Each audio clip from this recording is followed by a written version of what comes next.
The Japanese, their opera is called Ketsugo, an apocalyptic battle in which Japan would either triumph or be destroyed. All 100 million people of the empire should be willing to sacrifice themselves. This is from the Japanese government. Even if we fail, the memory of Japan will live in history forever. It's glorious to die for the emperor. Every Japanese man, woman, and child should die for the emperor when the Allies arrived. You've got kids being armed with sharpened bamboo stakes. Some kids had to use light machine guns. Suicide bombers, the kamikazes, the aircraft are trained specifically. They told them how to take off and how to put their plane into a dive. Didn't bother teaching them how to land. You don't need to. And then the Japanese, their assumptions regarding a potential landing is they figured it out. And they figured it out because they said they knew where we were coming, because they just said that's the way we would do it. It's the obvious choice. It's the obvious strategy.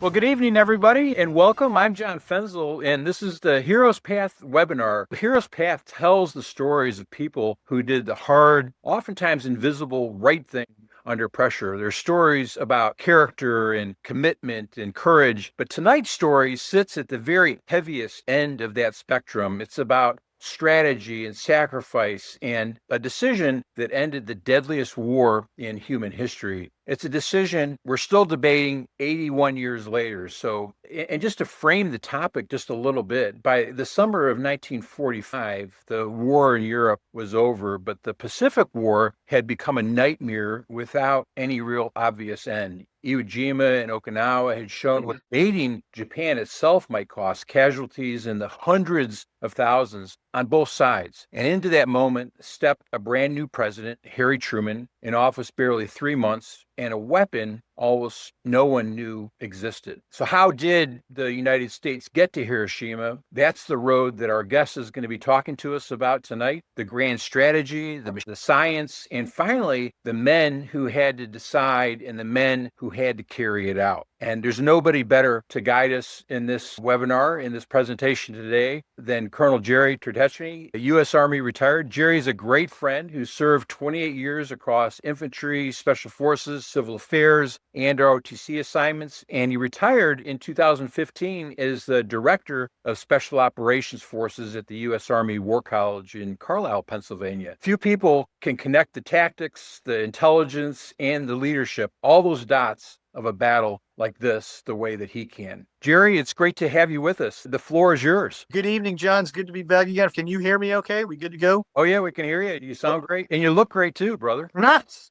It takes one to know one, my friend.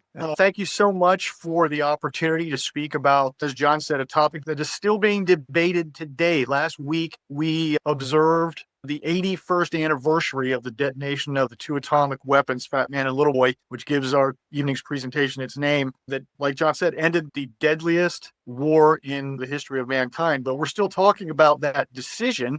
And what I'd like to do this evening is talk a little bit about how we got to this decision, who these people were, what was going on at the time, and what were the factors that worked towards Harry Truman making a very, very difficult decision when he did in the summer of 1945. So we're going to go back in time a couple of years. If you look at the date there, August 1941, the Riviera Conference takes place in Argentia, Newfoundland. It takes place on a cruiser. You can see Franklin D. Roosevelt there and Winston Churchill, who are meeting on a cruiser on the bay in Argentia, Newfoundland. Behind him, you can see George Marshall there in the middle and British representatives. And they are meeting to talk about support in the forthcoming war. Now, remember, in August of 1941, Britain has been at war for 2 years at this point, since Germany went into Poland in 1939. We are not in the war yet. So if you look at that date, August 1941, we are not yet in the war. We've been supporting them monetarily and with material, weapons, ammunition, and in some cases, ships. But we are not officially at war.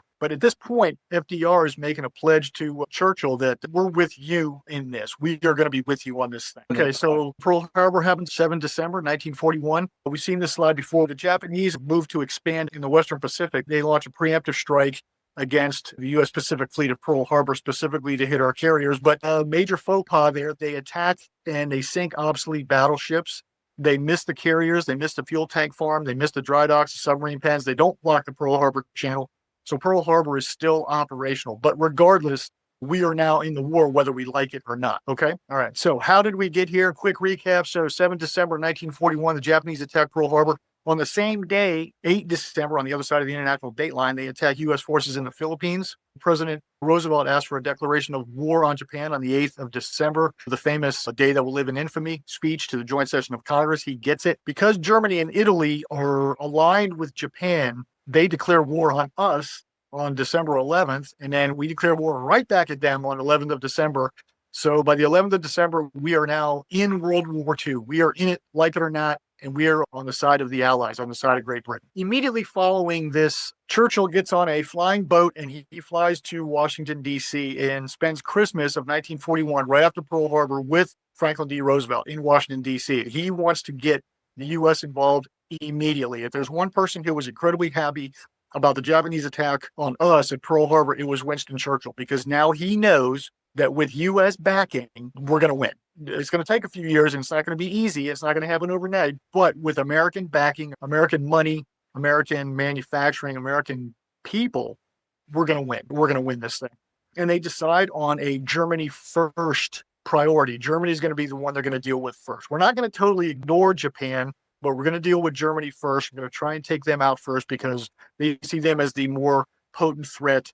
They've overrun all of continental Europe, Britain standing alone. So we've got to do something about Germany immediately after the Pearl Harbor attack. Yeah. So we used this slide before. The Allied strategy was based around five principles. One, we need to keep China and the Soviet Union in the war. We have got to keep those guys in the war because they are drawing off significant combat power. The Chinese are drawing off Japanese troops into Manchuria, and the Soviets are drawing off German combat power in Soviet Russia. So we've got to keep them in the war because if we lose those guys, the Japanese and the Germans can redeploy those troops against us somewhere else. We don't want that to happen. So we've got to keep them afloat. The second one, we have to keep Britain and Australia in the war. Specifically, we need them as a base for future operations. We need Great Britain for our eventual return to continental Europe, what would be D-Day in 1944, but in 1941, we don't know exactly when that's going to happen yet, but we know we're going to do it. And we need Australia in the war to use them as a base for further operations against the Japanese in the Southwest Pacific. We want to attack enemy war-making capabilities. We're going to talk later in more detail about our strategic bombing campaign. We're going to take out factories, trains, bridges, roads, marshaling centers, things like that to wear down the enemy's ability to wage war. We're going to attack peripheral targets to attrit enemy forces. So in Europe, we're going to attack North Africa, eventually Sicily and Italy to draw off enemy combat power. And we're going to do the same thing in the Pacific, in New Guinea, and in different island bases the Japanese have established across the Pacific to draw off their combat power. And then the last thing that we're going to have to do is eventually we're going to have to execute a direct attack on the enemy's homeland. That would be D-Day going into France or continental Europe, which takes place in 44, and eventually going into Nazi Germany. And then eventually in the Pacific, we would have to go against the Japanese home islands. Okay, let me ask you this. Sure. Japan attacked us first, so why Germany first? Germany first because I believe the common perception was Germany posed the greater threat. They were pushing hard into the Soviet Union. They had overrun pretty much all of Europe. The only people standing alone was Great Britain. They were the last thing standing with only about a 22-mile English Channel between them and the Germans.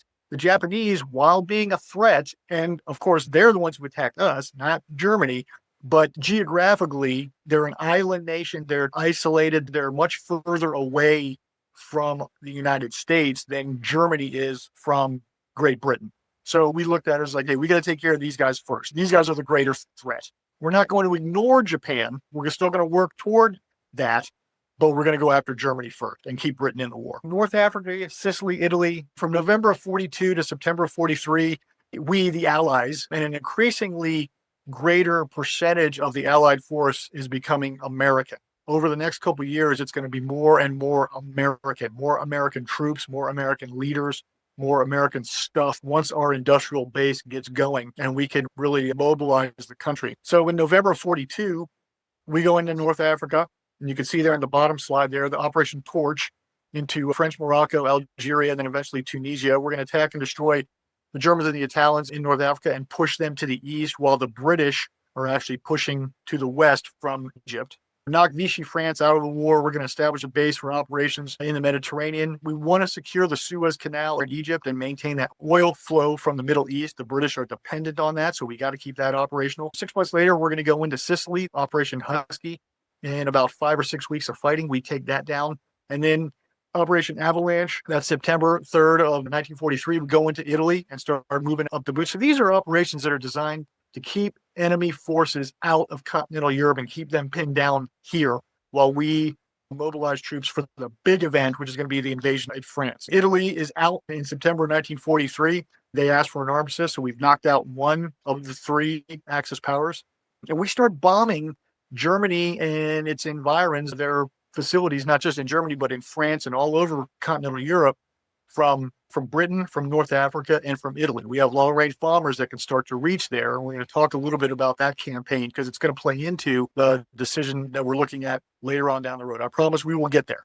In the Pacific, while all that's going on in Europe, things are going on in the Pacific. A couple months ago, John and I did a little presentation on Midway. You can see there, like in the upper right, there's an American flag there, Midway Island. We turned back the Japanese fleet there, sink their 4 major fleet carriers in June of 42.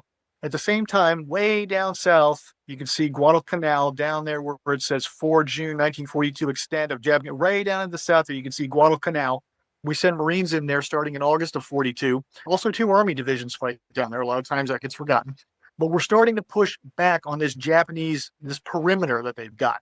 China, there's a bit of a stalemate going on in there. Thousands and thousands of Japanese troops are being tied up in China, and we're trying to keep them afloat, bringing supplies into them through Burma and over the Himalayas, which is no easy feat right there. We'll talk a little bit more about that in some greater detail in a little bit.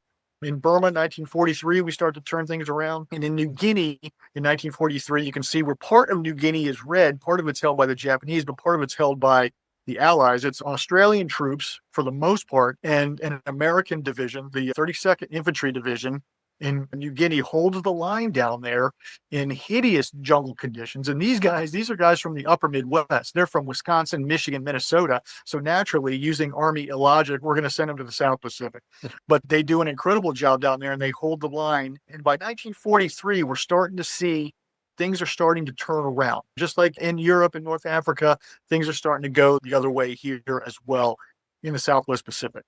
We got to start thinking about how are we going to address Japan. You see on the right, there's a picture. This is the Tehran Conference in late 43, early 44. This is the first time that Joe Stalin on the left from the Soviet Union, FDR in the middle, and Churchill get together in Tehran. And how are we going to address this? So the guidance is, all right, Germany, we're pretty sure we're going to win. Nothing is for certain at this point, but things are starting to go better. And we decide we want Japan to be taken down as soon as possible after Germany surrenders, preferably within 12 months. Within a year of Germany surrendering, we want Japan to be done with. We need to talk about China's role, both now and post-war. We need them in Asia to tie down those Japanese troops.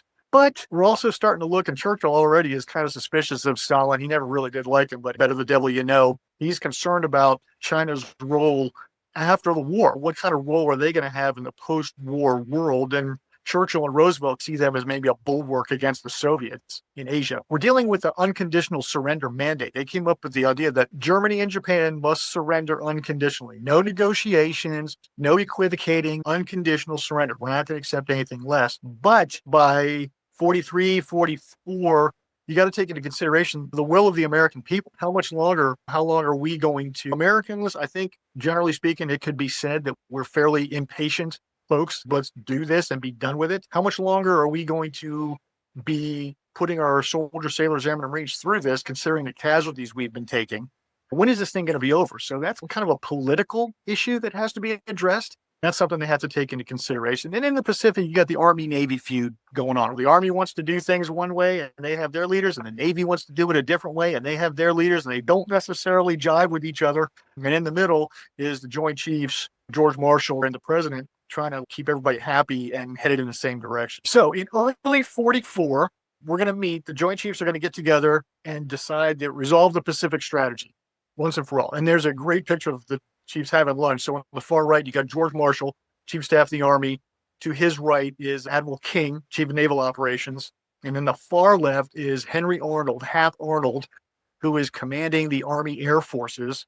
And then to his right, the gentleman with his back to the camera is Admiral Leahy, basically a personal military assistant to the President of the United States. And these guys are getting together and we got to figure out, how are we going to handle Japan? What are we going to do? We need to come up with a strategy. First, we need to overall commander. Who's going to be in charge of this thing, right? Someone's going to get the rose pinned on him and you're going to be the man. We have to identify the main effort. Which way do we want to go? We can go through the Central Pacific, right straight across the Pacific Ocean from Hawaii, straight to Japan. That's one way. We can go up from Australia to New Guinea and then the Philippines and then Formosa, which is now Taiwan, the east coast of China and in Japan. That's way. We actually considered coming from the Alaskan chain, the Aleutians, up in the far north, but that was discarded because the weather is just appalling almost year round and it really wouldn't work. And we actually considered mounting an offensive against Japan from China or the Soviet Far East. But we realized that the logistics of that, getting stuff there, is just not feasible. And we have to allocate resources. Who's going to be the commander? Which way are we going to go? And how are we going to allocate resources to make this happen? So the Navy, if you see all the way on the far right, there's a blue arrow right there where it says Gilbert Islands. Their approach is the Central Pacific Axis. They think, hey, this is a direct approach. We go straight from Hawaii to the Gilberts. You can see the Marshalls, the Carolines, the Marianas, and straight to Japan, straight across the Pacific Ocean. We take advantage of our naval and carrier air power to reduce these little island positions that the Japanese have been building for years now. Keep that in mind. They've had a while to get these things fortified, but we destroy the Japanese advantage of interior lines. They won't be able to move troops around as quickly if we just come straight at them. It places us within striking distance of Japan.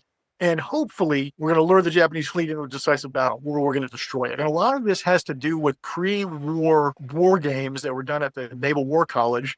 We had practiced. They were called the rainbow plans. There was war plan orange, red, green, blue. There was all these different plans. Orange was the plan for a potential war with Japan. And they always kind of played out the same scenario. We sail across the Pacific.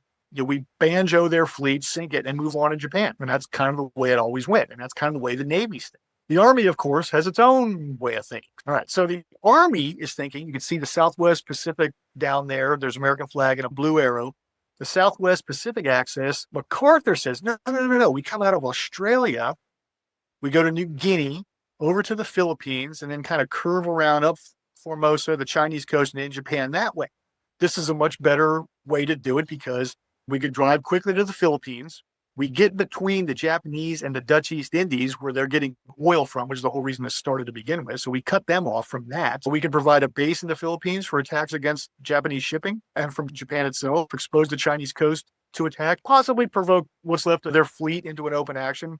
But we can take advantage of Australia as a large staging base. We're going to operate out of there. That's how we're going to start. So you got these two conflicting ideas going. On the Navy side, you got this guy, right? Chester Nimitz. We met him when we talked about Midway a couple months ago. He gets sent out right before Christmas of 1941. You're now in charge of the Pacific Fleet. And he's told by Admiral King, don't come home until our ships sail into Tokyo Bay. And he's like, okay, got it. So we talked about pre-war simulations, fighting the war plan orange. Hey, we're going to go across Navy surface ships are going to go across, direct approach, straight across the Pacific, straight at these guys, punch them in the teeth, and be done with this. Destroy the Japanese fleet. And part of their idea is New Guinea early on was designed to defend Australia, not necessarily be used as an advance against Japan. So we don't need to be doing that. We just need to go straight at them. The Navy is thinking Pearl Harbor, right? We got a bloody nose and we got embarrassed at Pearl Harbor. They sank the fleet. They sank our battleships. So they want some retribution. They want to come back, again, straight across the Pacific, punch them in the nose, and do this directly. The Army's got a little bit different way of looking at things. All right, so we got this guy, right? Big Mac.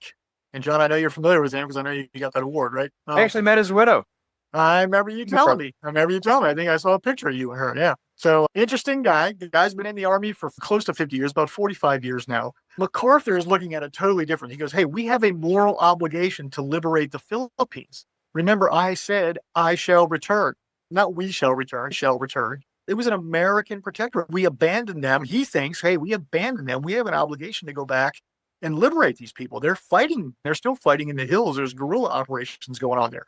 He thinks the Central Pacific route is just going to be one costly frontal assault after another against these Japanese island fortresses that they've had years to get ready. They're waiting for us to come. We're going to lose thousands of guys for no reason. Every time you take one of these, You're going to have to go back to Pearl Harbor, resupply, get ready, then go back out again. So you're going to be going back and forth. You're going to lose momentum versus, hey, if you do it the way I want to do it, yeah, we'll keep momentum going.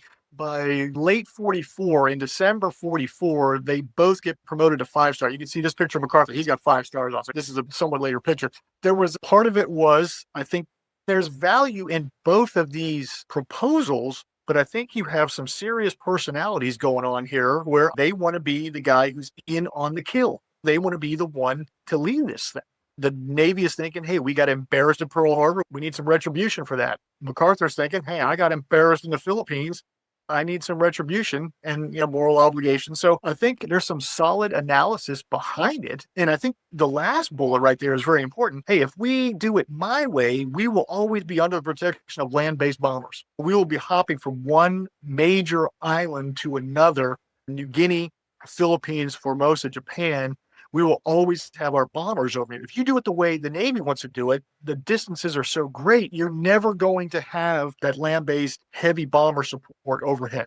So, yeah, a little bit of both. You're talking egos. You're talking Douglas MacArthur. Love him or hate him, he was something else. After he gets fired by Truman in 1951 in Korea, we're jumping ahead a little bit, but he comes home to a ticker tape parade in New York City, and he addresses a joint session of Congress, and he says, I'm just a soldier who tried to do my duty as God gave me the vision to see that duty. So he's saying, like, I've spoken to God. He's told me what he wants me to do. So you can just look at that picture and see, yeah, okay, this guy's something else. But yeah, he's Big Mac. So there's a lot of ego involved there. What they do, because we can't seem to make up our minds, is we're going to do a compromise. There you see MacArthur and Nimitz, and those two, they weren't chummy buddy. I think they kind of tolerated each other more than anything else. Okay, they recognize each other as the professionals they were. So what they do is in March of 44, the Joint Chiefs meet and they say, okay, we got to compromise here. So both of you are going to do what you want to do, right? Both of you are going to initiate offensives. You're going to go across the Pacific toward the China, Formosa, Luzon area. Nimitz, you're going to do what you want to do. You're going to go across the Central Pacific, capture the Marianas, and attack the Palaus. MacArthur, you're going to do what you're going to do. You're going to take New Guinea. You're going to get up into the Philippines, establish some air bases, and then maybe we'll look at going into Formosa. And eventually we're going to liberate the Philippines like you want to do. So while this may seem like kind of a wishy-washy response, it actually works out pretty well. All right. So it allows both MacArthur and Nimitz to implement their ideas and their strategic vision. It helped alleviate that inter-service rivalry between the Army and the Navy. Nimitz didn't want to be under MacArthur. MacArthur didn't want to be under Nimitz. They both can think they're in charge and the other guys are supporting effort, and we'll let that go. And as long as both of them think that, that's fine, as long as they get the job done. And they will be mutually supporting. Okay, so Nimitz's offensive would pull Japanese naval and air power from MacArthur's area because they got to come and react to that. While MacArthur's campaigns will pull Japanese troops from the Central Pacific that could be used against Nimitz. It kind of worked out.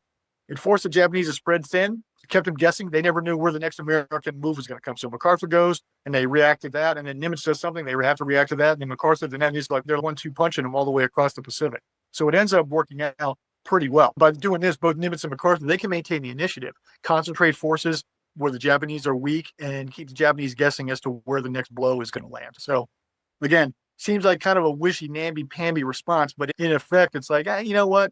The compromise approach is probably the best thing. Okay, next slide, please. All right, back to Allied strategy. Let's look at this again. Number one, we want to keep China and the Soviet Union in the war, right? And by 1944, we're doing that. The Soviets by 44 are on the offensive. They're good. China is teetering. The Japanese are hitting them hard, so we got to stay on them. Keeping Britain and Australia in the war, by then we're good. Australia and Britain are no longer under any threat of invasion. They're good. We've been bombing Germany. We haven't started bombing Japan yet, but we're getting close to attack their war-making capabilities. We've hit those peripheral targets, North Africa, Sicily, Italy, and then New Guinea. We're going into the Philippines, those islands out there in the Central Pacific.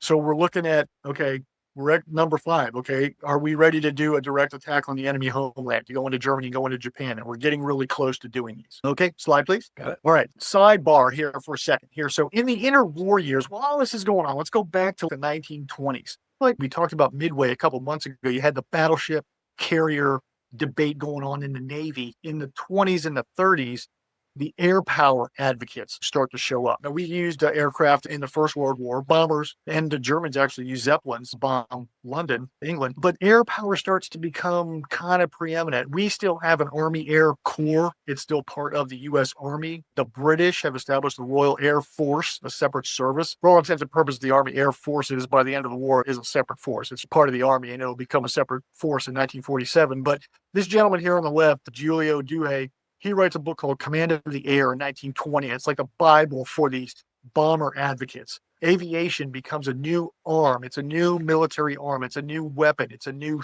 thing. You got these bomber advocates. They're known as the bomber mafia in the services. Like these guys that sit around, they drink whiskey and smoke cigars and talk about air power basically win wars. And then they come through with this. The bomber will always get through. If we can fly high enough and fast enough and carry a sufficient bomb load, we won't even need a Navy or a Marine Corps or an Army.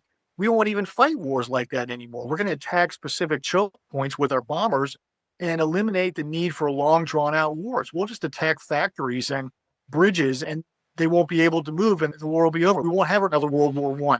Well, here we are 100 years later, and we're still having the same argument. Still having the same argument. I wonder if these guys could, this Giulio Douhet guy, if he could now see, like, we just flew a B-2 bomber from Missouri to Tehran and dropped a 30,000-pound bomb down somebody's chimney and then flew back in 1 foot. I mean, these guys would be astounded. This is the kind of thing that these guys are dreaming about in the 20s and the 30s. They're thinking about, like, what could with Billy Mitchell, Jimmy Doolittle in Army aviation, Hap Arnold, these guys that we're going to meet. I mean, they're thinking, hey, this is the future. This is the future of warfare. It doesn't really go that way. But, I mean, air power does become a critical piece in the Second World War and since. But their whole idea is high altitude precision daylight bombing. We're going to fly high.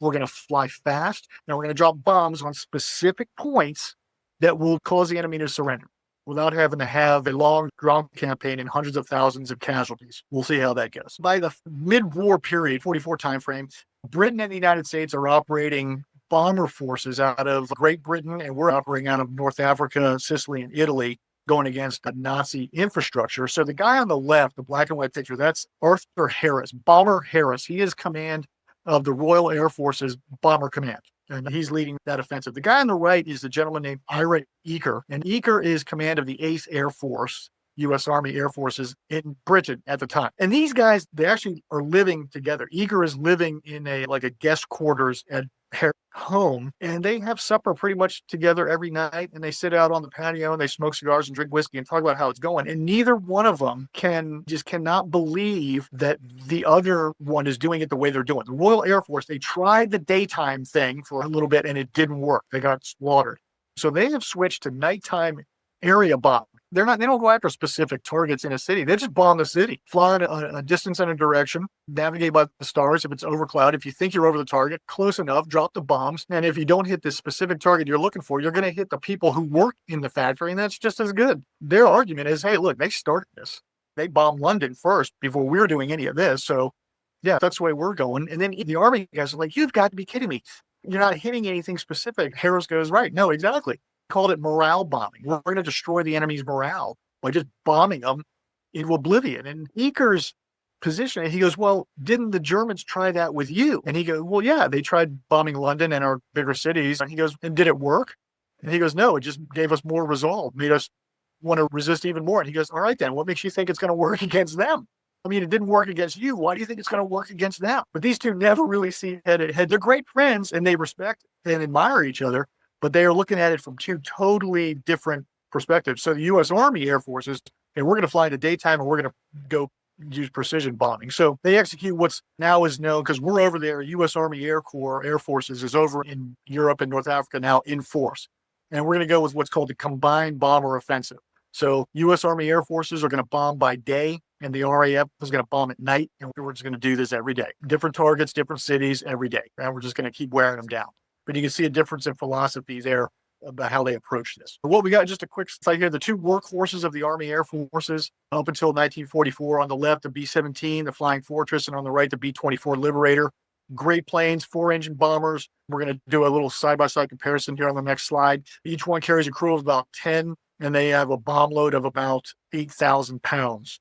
The B-17 gets a lot of notoriety because of the Memphis Belle, the first crew to complete 25 missions, and you see it a lot. But we actually built and flew more B-24s than we did B-17s during the Second World War. I think we made 14,000 B-17s and about 18,000 B-24s. But those are the two workhorses we're using up in the first couple of years of this bombing campaign. All of this revolves around this device right here. It's called the Norden bomb sight. It's invented by a guy named Carl Norden in the 1930s. This thing is a mechanical scientific wonder. We're talking the 1930s, early 1940s. This thing has optics. It's got a mechanical computer. It's got an autopilot. You set this thing, there's switches and gears and levers on this thing, and you set in direction, distance, wind speed, wind direction, altitude, whatever, and you put it in there. And the pilot on the bomb run basically takes his hand off the yoke, and the bombardier is flying the plane. He flies the plane to the target using this sight. This thing is really secret. They're locked up overnight at air bases, and they sign for them in the morning. They get them out of a vault and go put them in the plane before each mission. It takes 6 months to train somebody to use one of these things. It's a complicated piece of equipment, but it is the workhorse of our high altitude bombing campaign. But the problem is that the last bullet you'll see down there, you have to be able to see the target from the air in order to put the crosshairs on the target. You have to be able to see the target you're going after. Well, that's a problem in Europe. Anybody who's ever been there knows the weather was often cloudy, overcast, rainy, foggy, smoke. The Germans got pretty slick after a while, and they would release enormous smoke screens to cover targets so that we couldn't see them. But these bombardiers if your plane's going down, your requirement is to basically, the bombardiers carried a 45 caliber pistol and just basically empty the magazine into this thing and destroy it before the plane crashes, before you jump, because we didn't want the Nazis to get a hold of one. So a great piece of gear, but it does have the drawback of you have to actually be able to see the ground when you're doing it. But that's the technology we're going with at the time. So enter the B-29 Super Fortress. We need another long-range bomber. May 1941, right? Before we're even at war, we start looking at this thing because we know it's going to take a couple of years to get it going. Boeing is the aircraft manufacturer that's going to build this thing. After Pearl Harbor, January 42, instead of 250, now we want 500 of these. We will eventually build almost 4,000 of these planes. And the upper picture is a picture of an assembly plant in Wichita, Kansas, where most of them were manufactured. It flies in September 42. By May of 44, it's operational. Remember, we've got to train. First of all, we have to build these things.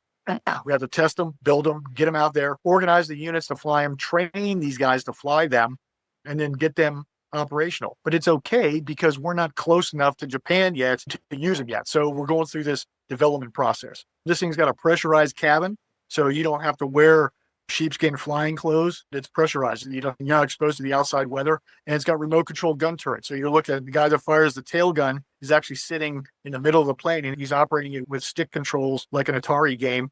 I just really dated myself right there. Anyway, and some periscopes. So he's not all the way back in the tail. Quick comparison over the three aircraft. And the B-17 at top, the B-24 in the middle, the new B-29 at the bottom. The operational range of the 24 and the 17, 1,100 miles, 1,500 miles. 29 can go 3,250 miles, double the range. 8,000 pound bomb load. 29 got a 20,000 pound bomb load. Ceiling is about the same thing, but it can go about 60 miles an hour faster. So you're looking at a plane that can carry 2.5 times the bomb load, fly roughly the same height, fly further and fly faster with a bigger bomb load, which we're going to need to fly over those vast Pacific distances.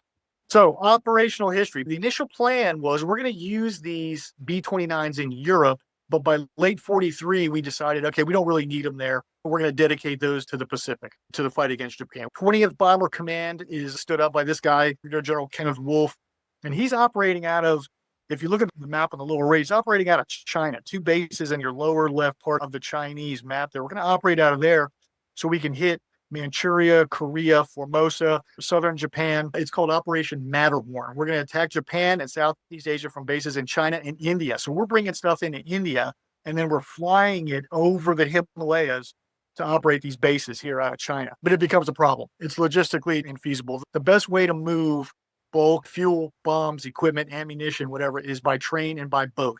Flying it over the Himalayas, they would burn 11 gallons of aviation fuel for every gallon of aviation fuel they deliver. So it's just not feasible to keep these things in the air. You can see the upper right picture there. There's the most advanced aircraft to date at that point.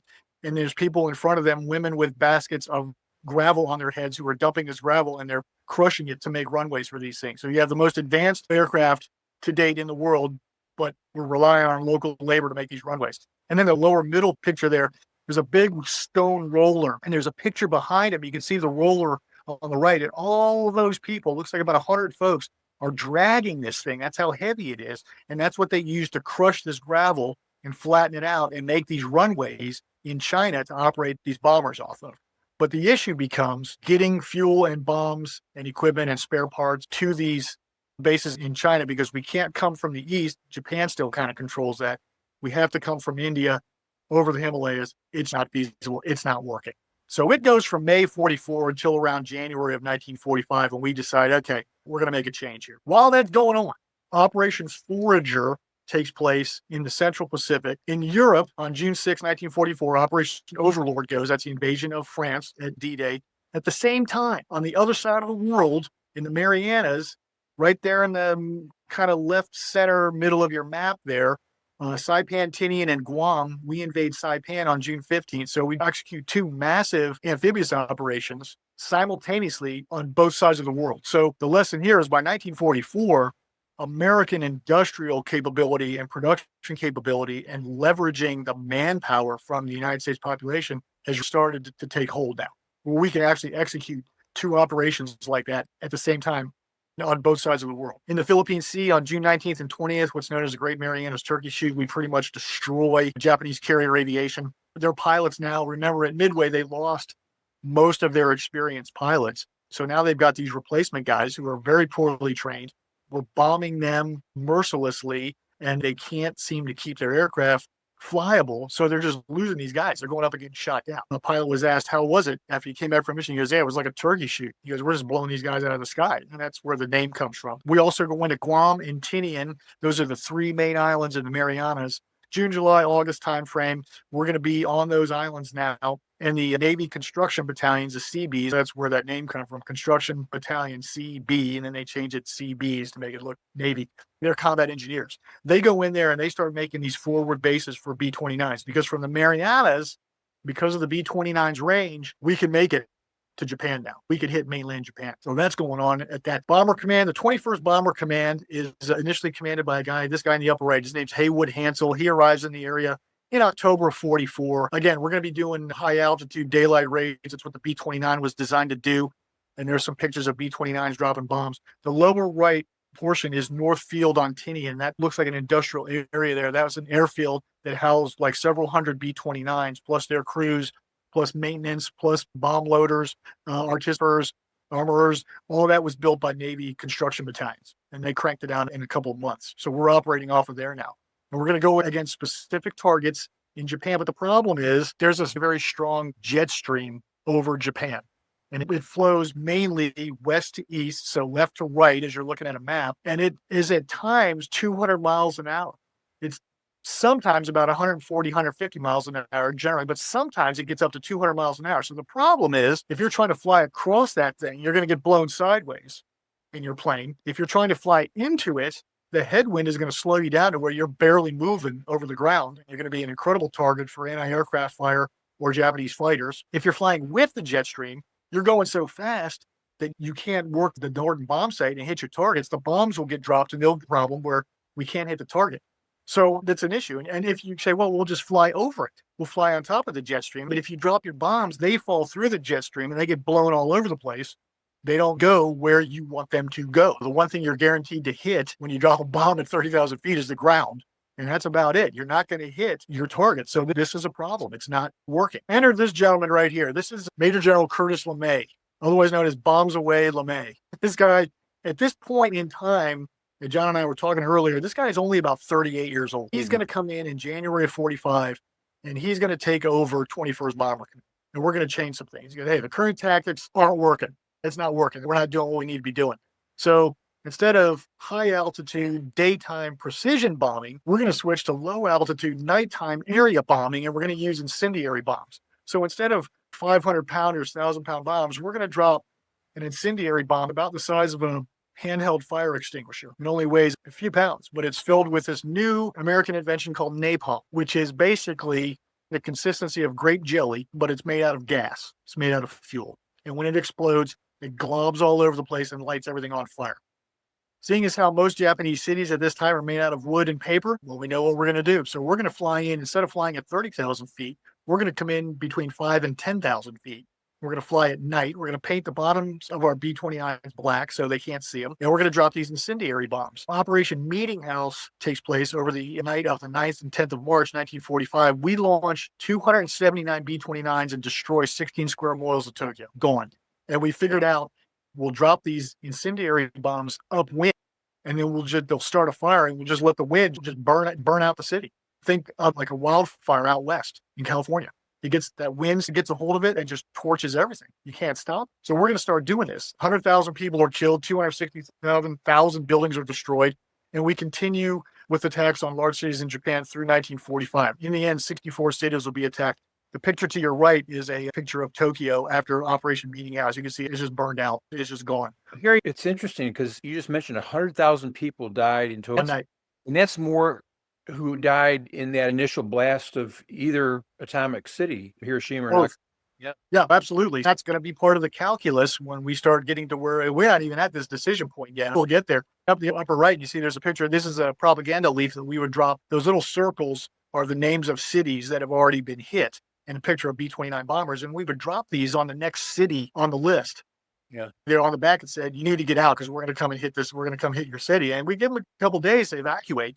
Most of the time they did not, but we let them know, hey, this is coming. So this is what's going on in the spring of 1945. Well, it's part of the story that most people have never heard, especially in the lead up towards Hiroshima and Nagasaki. So sure. And this is going to play in the decision-making calculus in this coming up this summer, in the summer of 45. This destruction's already being done. Yeah. January to July 45 got a lot of action. Battle of the Bulge in Belgium, 16 December 44 to 15 January 45, 81,000 U.S. casualties. German counteroffensive in the Ardennes Forest. Operation Detachment at Iwo Jima. 5 weeks of fighting on Iwo Jima, 26,000 Marine casualties, 7,000 dead, 19,000 injured. You can see Iwo Jima right there in the middle of your map, halfway between the Marianas, Saipantini, and Guam down there where the B-29s are operating. Halfway there to Tokyo, we wanted it to use as airfields for emergency landings. Planes coming back shot up, equipment malfunctions, whatever the case may be. But it takes us 26,000 Marines to capture that island. Operation Iceberg takes place on April Fool's Day up through June 22nd, which is the invasion of Okinawa, which is on your lower left portion of Japan down there. It's actually part of the lower island chain of Japan. We suffered 50,000 casualties there over a couple months, 13,000 killed and 37,000 wounded. But we need it as a staging point for downfall, which is the eventual assault on the Japanese home islands. The upper left picture there is a personal photo of mine. The ship on the right has just been hit by a kamikaze. That ship is the USS Kenneth Whiting. It is a seaplane tender that was struck by a kamikaze on the evening of 21 June 1945. And one of the sailors on that ship was a 19-year-old aviation radioman third class named Andy Tertychny. My dad was on that ship. I have pieces of the plane. It's little chunks of metal, but I have pieces of the plane, but he survived. 2 ships were struck that day. One plane hit the Kenneth Whiting. One plane hit the USS Curtis. On the Kenneth Whiting, there were only 5 guys who were lightly injured. Fortunately, the USS Curtis suffered 35 fatalities and 25 wounded. It was right at the end. They had just announced hostilities on Okinawa had ceased, and they got creamed by this kamikaze. Kamikaze aircraft, suicide pilots killed 5,000 sailors and wounded 5,000 sailors at Okinawa. This is the mentality. This is what we're dealing with when it comes to making this decision. These are all the things that are happening. On April 12th, Franklin D. Roosevelt dies, and Harry S. Truman becomes the president. He's vice president. He's now the president. A couple weeks later, Germany surrenders. Hitler kills himself on the 30th of April, and Germany surrenders the first week of May. So Victory in Europe Day, VE Day happens. Now we're completely focused on Japan. Remember, the original guidance was surrender of Japan as soon as possible, preferably within a year of the surrender of Germany. Right? So that's still floating around in their heads. So this is what we're looking at. Okay, savage fighting on Iwo Jima and Okinawa. More casualties there, a higher percentage of casualties than we have experienced to date. And that's really impressive when you think of some of the operations that have taken place. New Guinea, in the Philippines, Tarawa, Kalelu, all these places where Marines and soldiers have taken hideous casualties, these places completely overshadow. And these guys are still fighting, and they don't surrender. We only capture 4 or 5 guys. out of the entire Japanese contingent on those islands because they either kill themselves or execute suicide charges. And we start thinking, okay, well, if we're going to go into the whole islands, how are they going to fight when we get there? We're not even there yet. So you got to start thinking about these things. 5, using this Germany first strategy, we've done it, right? We knocked Italy out of the war in 43, invaded France in 44, and the European war is over in May of 45. Germany first. Germany's done. The two-pronged strategy in the Pacific is working. We're driving the Japanese back across the Pacific. Nimitz and MacArthur captured island bases. We got the Japanese out of New Guinea. We've got the Philippines. We're working on the Philippines in early 45. The Japanese surface fleet is gone, and we're bombing the Japanese mainland using those B-29 bombers in your lower right. There's a picture of Big Mac Doug MacArthur waiting ashore in the Philippines to proclaim, I have returned. Again, not we have returned, but I have returned. And then the upper right is a picture of a naval aviator. He's basically holding up 6. He scored 6 victories in one engagement, making him an instant ace during that, the Great Marianas Turkey shoot, right? So he's pretty happy. He shot down 6 planes in one engagement. But that's what's going on in the spring of 45 by the summer, right? American people are starting to think, okay, war in Germany's over. Why is the war still going on? We got to get this resolved. But there's some costs associated with it. The two-axis strategy was working, but it's taking time. It costs a lot of money, and we've got a lot of casualties. We've been at this for almost 4 years since Pearl Harbor, and we've been at it for 18 months since we decided to do this two-axis approach. Germany surrendered. People were going, hey, the war's over. Why is the war still going on? They think, like, well, Germany surrendered. How come these guys haven't surrendered yet? And it's hard to get that idea through their heads. You got food rationing, gas rationing. People are starting to get impatient. Casualties are mounting up. And the most horrific fighting in the Pacific has taken place in just the last couple of months at Iwo Jima and Okinawa. These guys are digging their heels in. It doesn't look like they're ready to surrender at all. Like, they're not surrendering for Iwo Jima. You think they're going to surrender for the home islands. So that goes into your decision-making calculus. Operation Downfall is the code name for the invasion of Japan, the eventual invasion of Japan, which would be commanded by Doug MacArthur. It's divided into 2 operations. First one was Operation Olympic, which was supposed to take place on November 1st, 45. And they were going to go into Kyushu, the southernmost of the main islands of Japan, and 15 divisions. Normandy going in, D-Day was 9 divisions in 1944. We're going to put 15 divisions just into Kyushu. And they were going to use Kyushu as a staging base for Operation Coronet, which would take place somewhere around 1 March 1946. Right? So we're thinking we're going to be fighting well into 46. And that's going to be 45 divisions, 5 times the size of the Normandy invasion. And operations are probably going to continue well into 1947 at least, right? So the war is going to be going on for another couple of years. It's going to involve 42 aircraft carriers, 24 battleships, 400 destroyers. We're going to redeploy troops and aircraft from Europe, infantrymen, tankers, guys who had fought in Europe and didn't have enough points to be discharged are going to get redeployed to the Pacific for the invasion of Japan. So you can think, okay, that probably didn't go over too well. And we're going to refit all of our bomber squadrons in Europe who are flying B-17s and B-24s. Are going to come through the United States, get refitted with B-29s, and then deploy to go support Operation Downfall. We think it's going to be about 2 million troops involved. Okay, here's where it gets interesting. So estimated casualties, we're thinking American casualties, 267,000 dead, 596,000 wounded, all right, to take this. All right, close to 1 million casualties. Japanese, that should say 5 to 10 million. Not 5 to 0 million. But the bottom line is, for both American and Japanese, we didn't know. We just didn't know how many. These are estimates. Some of them were as low as 50,000 American dead and 200,000 wounded, to as high as 250,000 dead and 600,000. We didn't know what it was going to cost. The Japanese are mobilizing their civilian population to fight us. Children. There's a lot of American POWs in Japan. What's going to happen to them? Are they just going to be murdered out of hand? And some were, actually, later on. We actually considered using poison gas on the Japanese to get them to heal. It was discounted pretty immediately. Like, okay, that's not really viable because we'd have to fight in that contaminated environment too. So we didn't do it. But we actually thought of it. Like, hey, maybe we just gas these guys. If they don't want to quit, if they're not getting the picture, maybe we have to do that. So these are all things this is the plan. We are already putting this into execution. We are already planning for this, redeploying troops and positioning troops for this operation. The Japanese, they had their operation called Ketsu-Go, an apocalyptic battle in which Japan would either triumph or be destroyed. All 100 million people of the empire should be willing to sacrifice themselves. This is from the Japanese government. Even if we failed, the memory of Japan will live in history forever. It's glorious to die for the emperor. Every Japanese man, woman, and child should die for the emperor when the Allies arrived. You've got kids being armed with sharpened bamboo stakes. And there's some pictures there. Some folks at the top showing kids how to use light machine guns. Suicide bombers, the kamikazes, the aircraft are trained specifically. They told them how to take off and how to put their plane into a dive. Didn't bother teaching them how to land. You don't need to. They're going to come after us. And then the Japanese, their assumptions regarding a potential landing is they figured it out. They figured out we're going to go for Kyushu, and then we're going to use Kyushu as a staging base to go after Honshu, the main island by Tokyo. They figured it out because they said, and we learned this after the war, they knew where we were coming because they just said, that's the way we would do it. It's the obvious choice. It's the obvious strategy. They were waiting for us, and they had the population mobilized, ready to fight. Harry, I did a Substack on this whole topic, and one of the things that I uncovered in my research was that the U.S. admitted so many Purple Heart medals in preparation for this battle that we were awarding those same Purple Hearts all the way from Korea into the Vietnam War. Yeah, we were still using them into the war on terrorism, is what I heard. Yeah, it's like they had that many ready to go. Yeah. We got to think this through. Do we really want to do this? Is this necessary? So while all this is going on, we got the Manhattan Project, right? General Leslie Groves, he's the guy on the right there, and then J. Robert Oppenheimer, the scientist on the left, and there's the two of them at the Trinity test site in Alamogordo.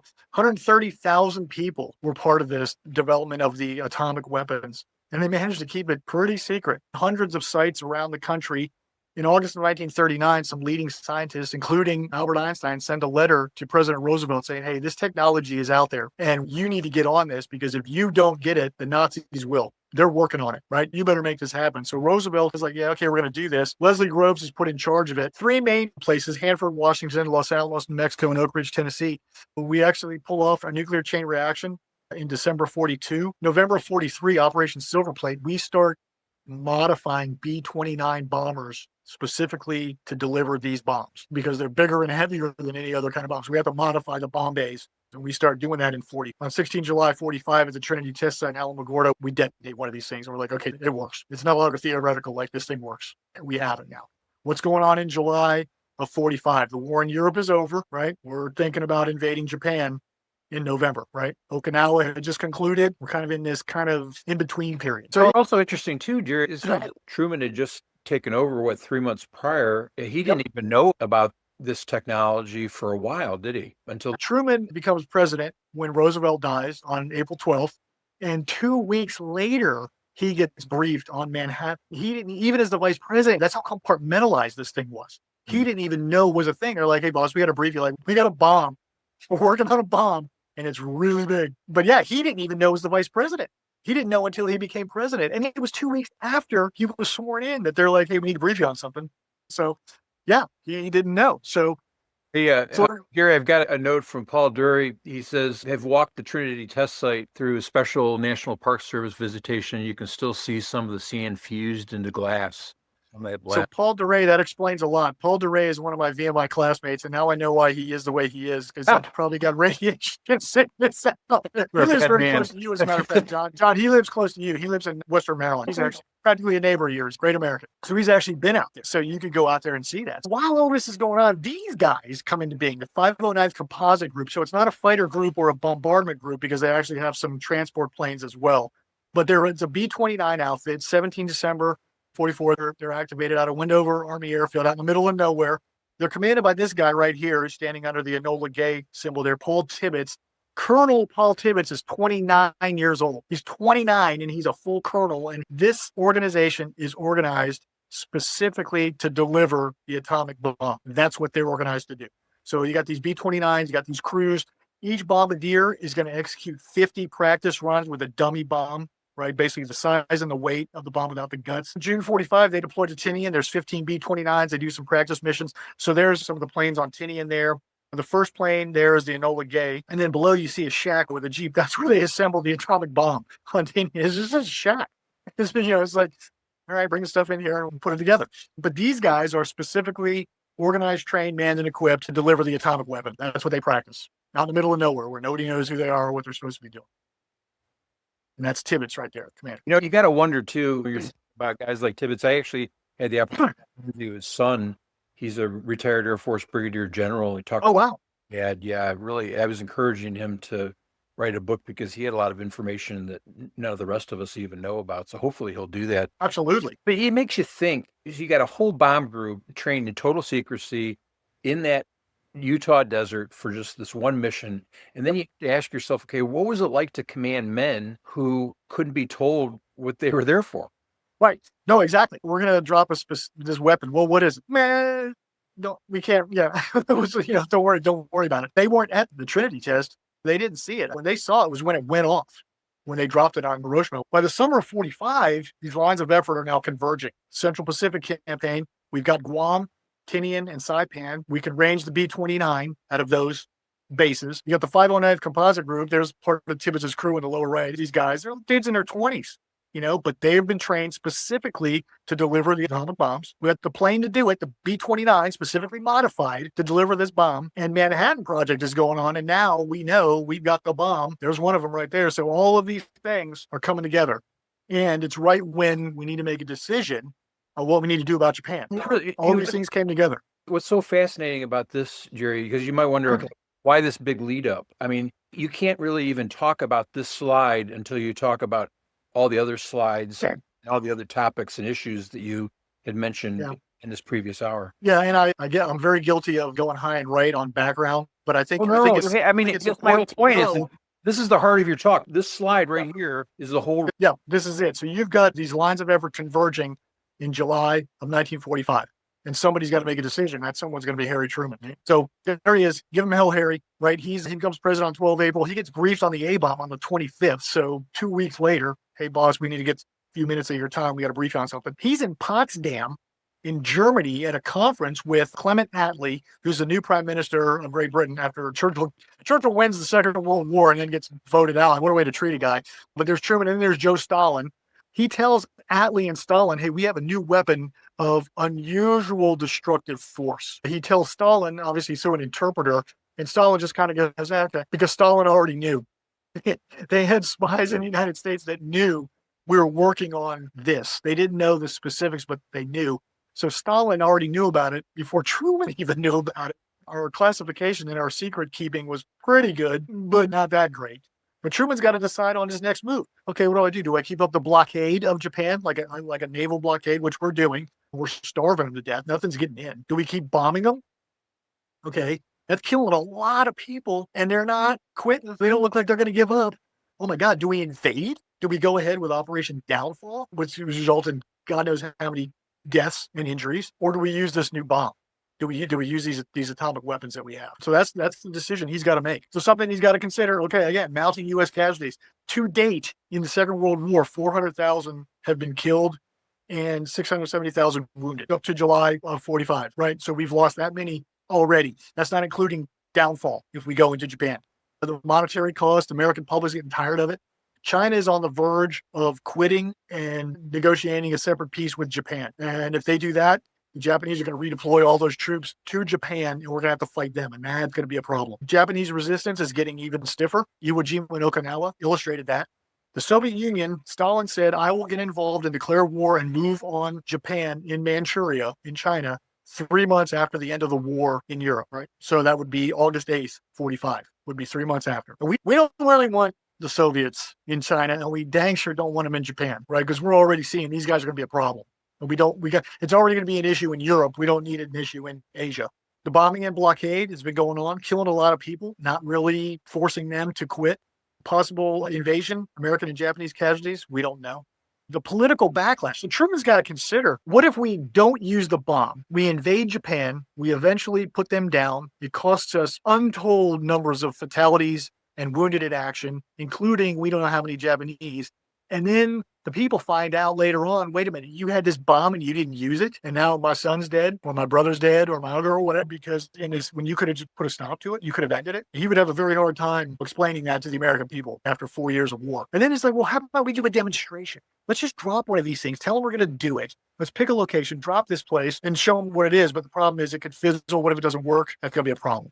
So 16 July 45, Truman learns about the Trinity test. He's at Potsdam. General Thomas Handy drafts a directive to General Thomas Handy's up top. He's the Deputy Chief of Staff of the Army under Marshall.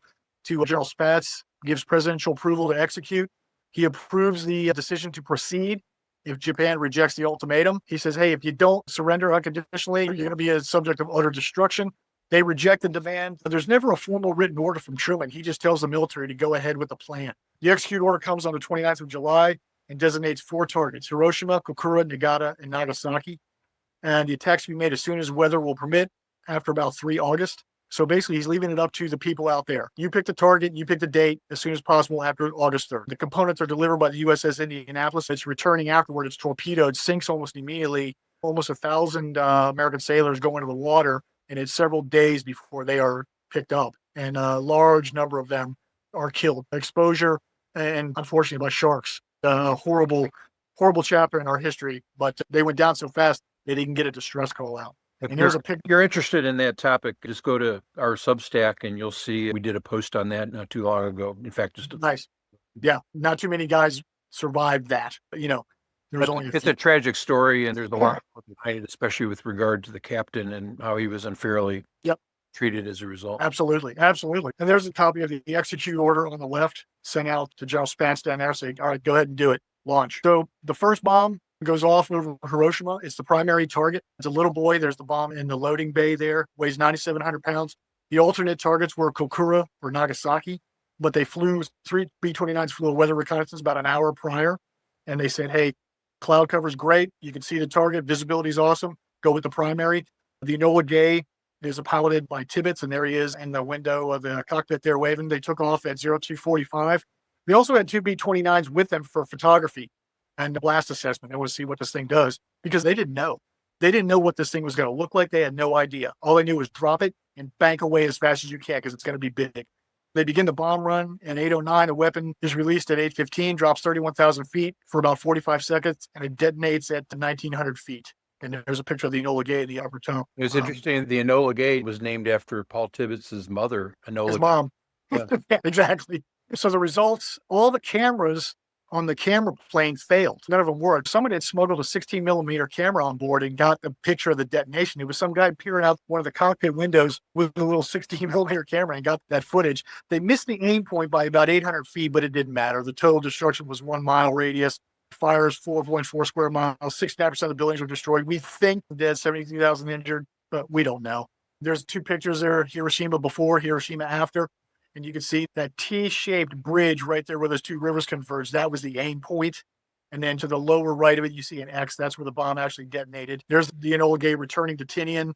And Paul Tibbets climbed down out of the cockpit and got a Distinguished Service Cross pinned on him right there on the runway for executing that mission. So Tibbets is 30 years old, right? And he just commanded that mission. So the results, okay, it works. Right. Truman says, hey, if they do not now accept our terms, they may expect a rain of ruin from the air, the like of which has never been seen on Earth. So basically, he gives them an out from the 7th to the 9th. He says, okay, we've got this thing. We've demonstrated it. You guys want to play ball? Unconditional surrender. Japanese scientists go and they confirm it was a nuclear attack. Right. They confirm that's what happened. They decide to continue their resistance. The Soviet Union declares war on Japan on the 8th. Soviet troops go into Manchuria. Stalin said 3 months after Germany, May 8th, August 8th, he declares war on Japan and goes into Manchuria, launches a massive attack against the Japanese forces there in China. The U.S. leadership decided to launch a second strike. Okay, these guys are not getting the message. Let's do it again. The Nagasaki bomb, Kokura is actually the primary target, but it's clouded over with smoke from Yahata had been struck the previous day, and there's a big smoke over. It was clouded over. So Nagasaki is actually the alternate target, and they go to the alternate. They drop Fat Man, which is the bomb there. It's 10,800 pounds. It's in a plane called Boxcar, commanded by Major Charles Sweeney. That's Sweeney in the center bottom there. He's only like 25, 26 years old, and that's him in the dark shirt in the picture in the upper left. Boxcar was named after its original commander. The guy's last name was Bach. Play on words, Boxcar. They take off at 3:47, but they got a fuel pump issue. One of their auxiliary tanks, it's full of fuel, but the pump transfer unit doesn't work. So they don't have the fuel range that they think they're going to have. They do 3 bomb runs over Kokura, but they can't see the target. After 3 bomb runs, they abort and they say, hey, there's anti-aircraft fighters are coming up after them. They abort. They go to Nagasaki, the alternate target. They release it at 11:01. There's a 47-second drop, and it detonates at 11:02. There's the bomb, the mushroom cloud there. So that's the second target. So 2 successful strikes. Once again, here's your results. 2 miles northwest of the aim point, it actually detonates over a torpedo factory that made torpedoes that were used at Pearl Harbor in 1941. So, okay, a little bit of a right back at you. Nagasaki's in a valley, so a lot of the destruction was negated by the valley walls. There's your casualties. Again, their estimates. And this gentleman here, the guy talking on the radio, Joe Kiyomiya, is a U.S. Marine who had been captured earlier and is in Nagasaki. as a prisoner of war, but he survives the attack. He was a prison cell. Boxcar returns, but because they made those 3 runs over Kokura, they're low on gas, so they have to abort and go to Okinawa, which we now hold. And 2 of the 4 engines run out of gas. So he lands on 2 engines. He has to stand on the brakes and turn it and slide 90 degrees. He almost crashes into a row of B-24 bombers because he's out of fuel. But he manages to land safely and gets his crew back. And they eventually return to Tinian after the second drop. But yeah, he almost creams out on the runway after doing that mission, which would have been not cool. Joe, it's interesting, Jerry. You talk about Joe Kiyomura. He's a Navajo, and he survives the Bataan Death March. He's tortured to break the Navajo code. He doesn't help him because the code is unbreakable. Even the Navajo who wasn't a code talker, And he's there and he survives it. For a guy that's been through all that and he still survived.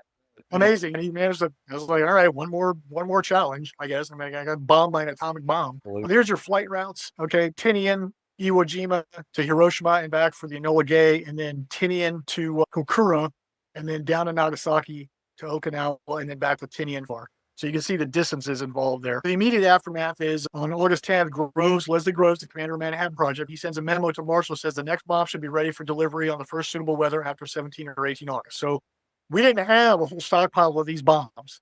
We had just used our 3 bombs. We tested one in New Mexico. We dropped one in Hiroshima. We dropped one in Nagasaki. We're out of bombs right now. But we got other ones being built.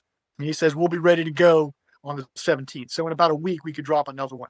We got 2 Fat Man and 1 Little Boy assemblies already. At that point, Truman suspends atomic weapons use. He gives the Japanese an out. He goes, no, enough. That's, oh my God. Like, let's give them an opportunity to reflect and maybe we can get a surrender at them.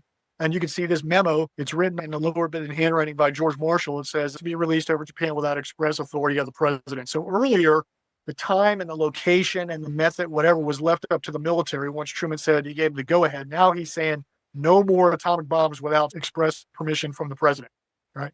And we're thinking we may actually use them if we have to execute downfall. We may use atomic bombs in support of the invasion of Japan. But the Japanese surrender on the 14th. Hirohito announces a surrender. There's an attempted coup by some militarists. They don't get any support, and they basically are holed up in a building and they commit suicide. Paul Tibbets actually visits Nagasaki. He wanted to go once we occupied Japan.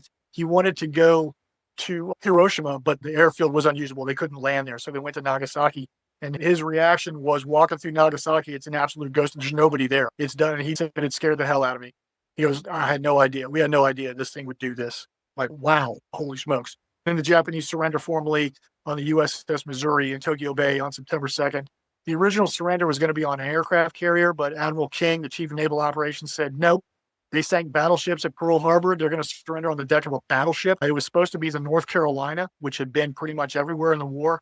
But in 1945, Harry S. Truman is the president, and Harry S. Truman is from Missouri, so they surrendered on the USS Missouri. There's actually a film of that you can see there. Douglas MacArthur presides over this because he's Douglas MacArthur, but the war's over at that point. So real quickly, what happened? So on 24 March 2009, the gentleman in the upper middle there, Tsutomu Yamaguchi, is recognized by the Japanese government as being the only guy they can prove who had survived both atomic bombings.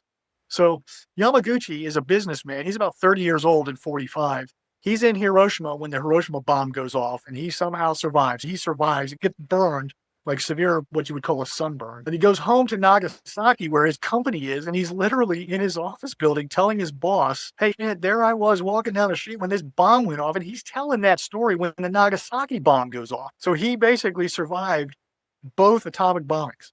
And he lives until 2010. He lives into his 90s. He lives a long life. Curtis LeMay ends up being a 4-star chief of staff of the Air Force. He dies in 1990 at the age of 83. Gray Star, he dies in 1970. Oppenheimer has some security issues. He gets his security clearance pulled and parts ways with the U.S. government on not so good terms. He dies in 67. Tibbets becomes a brigadier general and retires in 66, dies in 2007. Sweeney, the guy who dropped the Nagasaki bomb, becomes a major general in the Air Guard, and he dies in 2004. Old Joe Kiyomiya, upper left, he dies in 1997. He's 77 years old. The lower left is the Enola Gay, displayed at the Air and Space Museum, the Annex out by Dulles Airport in Northern Virginia. You can go see it. And then the upper right, the boxcar, the Nagasaki plane, is at the Wright-Patterson Air Force Base Air Force Museum in Dayton, Ohio. You can go see it there. And then the upper left picture is the bomb bay that they dug out of the ground and they parked the plane over it, that they hoisted the bombs into the plane from. It's on Tinian. If you want to fly out to Tinian, see that, and you can see where they loaded that bomb. My last slide coming up. Any of my classmates who are on there from that VMI know that back in the 80s, I used to listen to a band called the Rainmakers. And in 1985, they came out with a song called Downstream. And it's about a couple of guys that are in a rowboat and they're floating down the Mississippi River, drinking and fishing. And it's different people that they run into. And I always thought back to this song when I was doing this. So I figured I'm going to include it because I think it's kind of interesting. One of their, Harry Truman probably felt like that, because over the years he had to continually defend himself and defend his decision. But none of us will really know what that was like to be in that position and have that weight on your shoulders and have to make such a momentous decision. I always thought that was kind of a funny song. At that point, 1985 was 40 years past the atomic bombings.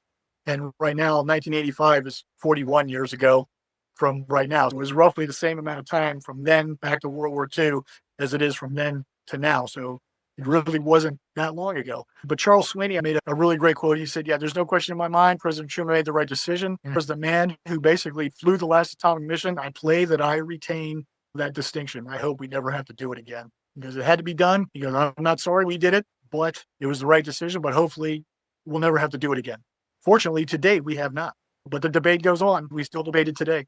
Was it the right decision? Could we have done this? Could we have done that? I think Truman made the best decision he could based on the information that he had at the time, based on what he knew at the time. But that's just one man's opinion. And it was really just a fascinating, really difficult decision. Let's bring the audience in, and please, if you have any questions, just drop them into the chat and I'll read them out. One of the questions I've got for you, Gerry, is this is a story with really no clean heroes, no clean villains, just people carrying this impossible weight. What do you think this asks of us to look at, honestly? At some point, I always think about, and I think you and I have discussed this, policy making up here at the national command authority level eventually trickles down to where you got a 25-year-old pilot executing that policy. Somebody's going to have to execute that somewhere. I think about policy decision made in DC, and you got 19-year-old riflemen in Baghdad or Afghanistan or wherever flying over Iran right now. The policy level decisions made up here, young men and women down here are going to have to carry them out. And I don't know that there's any way around that. I think that's just the nature of the beast. That's what we do in the military. Somebody makes a decision, we execute it. And hopefully those decisions are good and they're based on the best information that's available at the time. It's easy to sit here in 2026. You go, he should have done this. He should have done that. Why didn't he do this? Why didn't he do that? We weren't there in 1945, man. Right at the end of Okinawa, right at the kamikaze attacks. It's kind of disingenuous, I think, to go, yeah, I would have done this or I would have done that.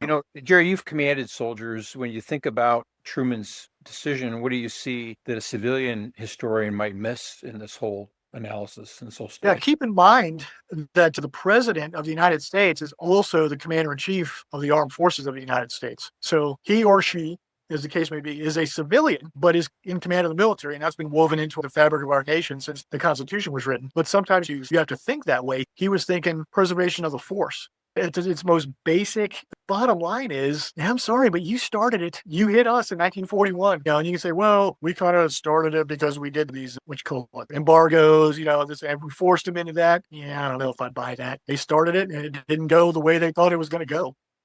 Gerry, Jeff Steinberg has joined us. He's a big help to us during our webinars and podcasts. But he's asking, is there anything that you can say about the debate among all of Truman's top advisors over the use of the bombs? There was MacArthur. He was like, nah, he didn't really, he thought it wasn't, that's not war, that's science. He wasn't a big advocate of it. He wanted to command downfall. He really thought that was the best course of action, because it focused all of our combat power on the one objective, going into Japan. He thought that was the way to do it. The other folks, Truman's inner cabinet, were kind of split up. Some thought, yep, do it now. Absolutely. We got this thing. Some were like, I don't know. We're opening up a can of worms here. I don't know how much they've thought, oh, they dropped this bomb and they opened up nuclear from the next 50. I don't really know if Truman was thinking that long term. Is this going to be the whole time we were growing up as kids and as young officers when the Cold War was going on? And even now, nuclear weapons, how many countries have them now? It's always kind of hanging over your head. I honestly don't know if Truman considered what the nuclear chessboard was going to look like in 10, 20, 30, 40 years, because 4 years later, the Soviets get the bomb in 49. Now they got it. Hey, also, Gerry, Paul Duray has another question. Okay. The U.S. war objective was to seek an unconditional surrender from both Germany and Japan. For Japan, MacArthur made the case to allow the Emperor Hirohito to remain on the throne after the war in order to gain Japan's surrender. his question is, was Truman's approval influenced by the terrible destruction wrought by use of the atomic bombs? I think because, yeah, Paul's absolutely right. We allowed the political situation in Japan during the war was kind of weird. It wasn't emperor, but it was the government, the prime minister, the minister of war, those folks who did a lot of the decision making. MacArthur, spending a very large percentage of his life in the Far East or the Southwest Pacific, kind of understood that. And his recommendation was, we've got what we want. Basically, the emperor can help us a lot more staying on the throne. MacArthur basically becomes a new emperor in Japan, but keeping him there, at least symbolically, really helped ease the surrender process and the occupation process. So yeah, that was a good call. I think Truman considered that good enough. I know we got this unconditional surrender mandate, but all the big shots who've been making all the decisions are pretty much dead. If we keep the emperor in place, the Japanese will follow, they'll get in line and follow that, and it'll make it a lot easier. And we got what we wanted. Their war-making capability has been destroyed. So yeah, I think it definitely did have a play in that. And MacArthur was a big advocate of that.